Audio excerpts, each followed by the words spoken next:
Hello, thanks for joining us. This is the Signature TV News Update. I am Damilola Abudu. In the headlines, Army troops neutralize 48 bandits, recover rounds of ammunition. FRSC deploys equipment, officers in FCT, other states ahead of Salah. CBN worries over low participation of SouthEast in its intervention programs. And now the details. Troops of 8th Division, Nigerian Army operating in Zamfara, an adjoining state, say they have made tremendous progress in the ongoing fight against banditry and other violent crimes in the northwest. The troops, in a statement signed by Brigadier General Mohammed Yerima, the Director, Army Public Relations, said they have successfully cleared many bandits' camps in Jaya, Kadaya, and Bayarua, among several others, and successfully neutralized 48 bandits. They added that the bandits' leader in the area, Jumo, sustained a gunshot wound to his leg, and his troops rescued 18 kidnapped victims from the bandits' enclave. Moreover, 8 AK-47 rifles and 1 J3 rifle, as well as 1 PKT and a machine gun were recovered from the bandits. The division had earlier launched Operation Sari Mutani, following the directives of the Chief of Army Staff, Lieutenant General Ibrahim Matairu, for the division to stabilize the area in order to facilitate the return of socio-economic activities. The Federal Road Safety Corps has commenced massive mobilization of its personnel and operational equipment for the Salah Special Patrol, aimed at ensuring a safer road environment following the declaration of Thursday, May 13, 2021, Eid al-Fitr in Nigeria. Corps Public Education Officer BC Kazim disclosed this, saying no fewer than 35,000 of the FRSC regular marshal and road safety club members, about 750 patrol vehicles, 120 ambulances, 25 tow trucks, and over 200 bikes would be on the road during the special operation that would commence from 11th to 17th May 2021. Kazim stated that the Corps is embarking on the special patrol operation to ensure that motorists and other road users have a hitch-free celebration amidst the COVID-19 pandemic and security challenges in the country.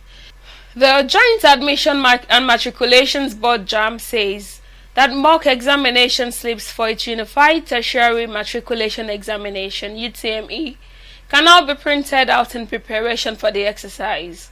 JAMB made this known in its weekly bulletin, made available on Monday in Abuja.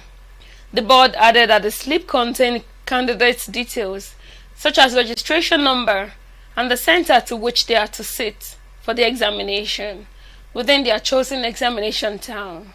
JAMB also said that a total of 845,517 candidates have so far registered for the 2021 UTME, and a total of 38,886 candidates have registered for direct entry as of Sunday, May 9th.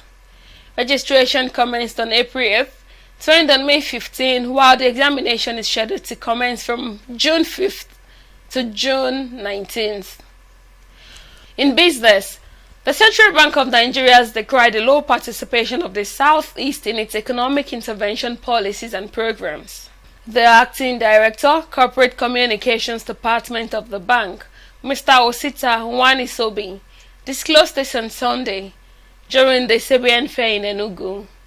Nwanisobi said the CBN intervention programs were meant to create jobs, engender financial inclusion, and make the people have access to finance. He said Nigerians needed to leverage the intervention programs of the Apex Bank for a better living at a time when inflation was spiking and prices of food items soaring.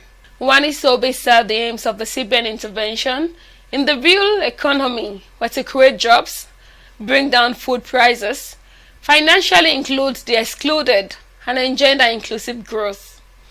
He said that the CBN Governor Godwin Emefiele was very passionate about the 37 interventions of the Apex Bank, adding that the Southeast could do much better in accessing them. In a goodwill message, The Enugu State Commissioner for Agriculture, Mr. Martins Idu, appealed to the CBN to domesticate some of its intervention programs to enable more people to participate. After Federal Government of Nigeria declared Monday, 3rd May 2021 a public holiday to mark the Workers' Day anniversary, the market traded 4 days last week.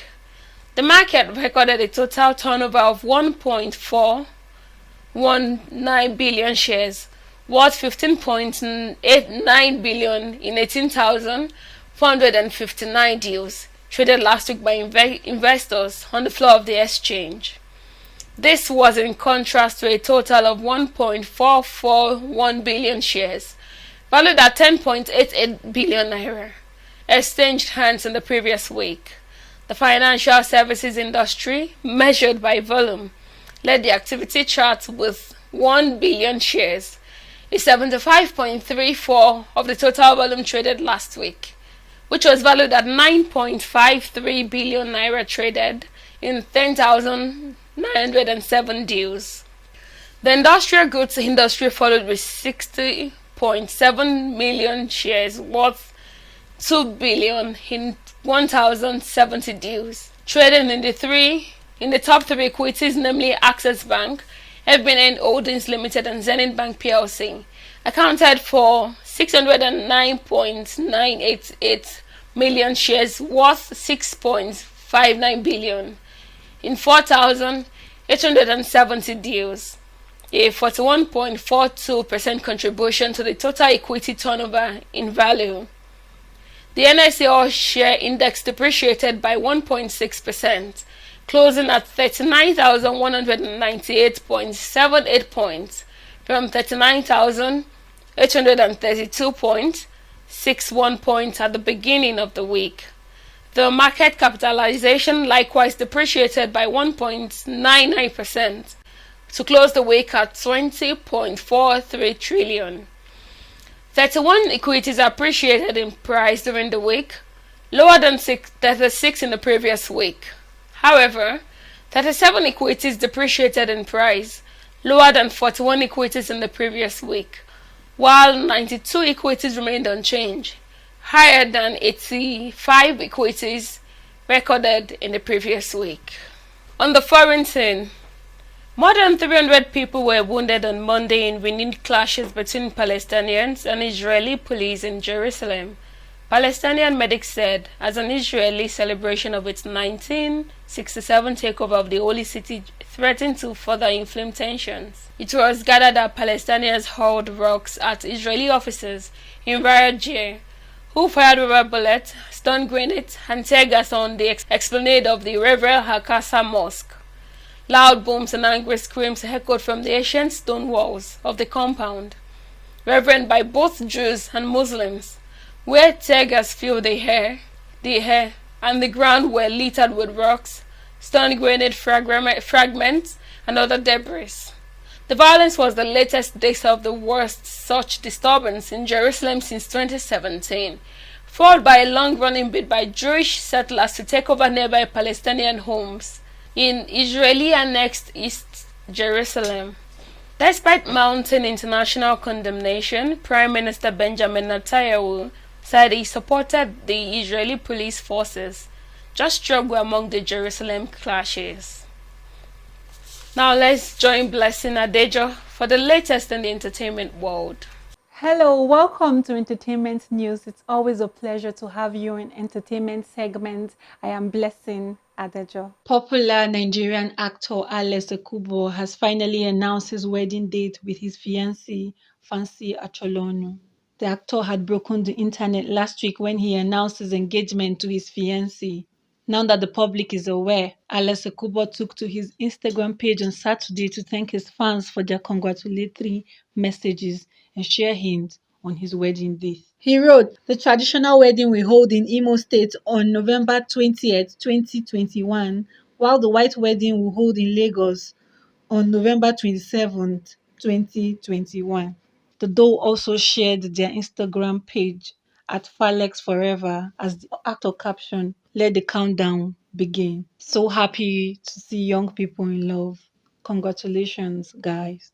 Ex-Big Brother Naija Pepper Dem housemate Natasha Akinde, popularly referred to as Tacha, has opened up on her relationship with the Nigerian professional footballer Kelechi Iheanacho.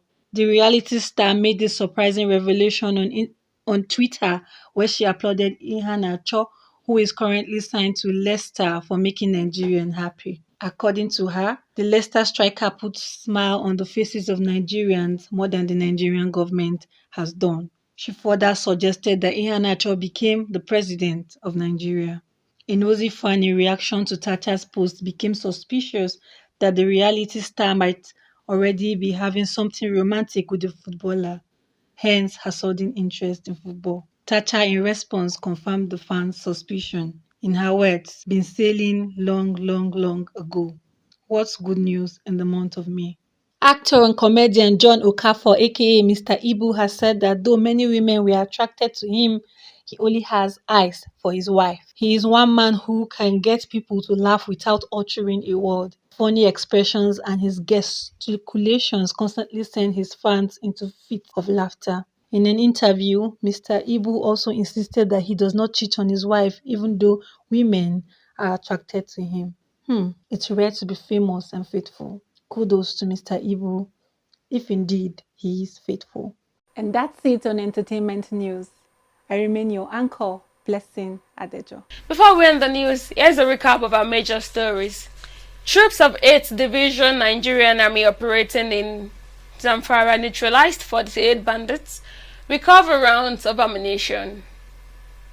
Federal Road Safety Corps deployed equipment, officers in FCT, other states ahead of Salah. Central Bank of Nigeria worried over low participation of SouthEast in its intervention programs. Please do all to stay safe, maintain physical and social distance, and wear your nose mask while going about your daily activities. That's the Signature TV News Update. On behalf of my producer, Marvelous Obomanu, I am Damilola Abudu.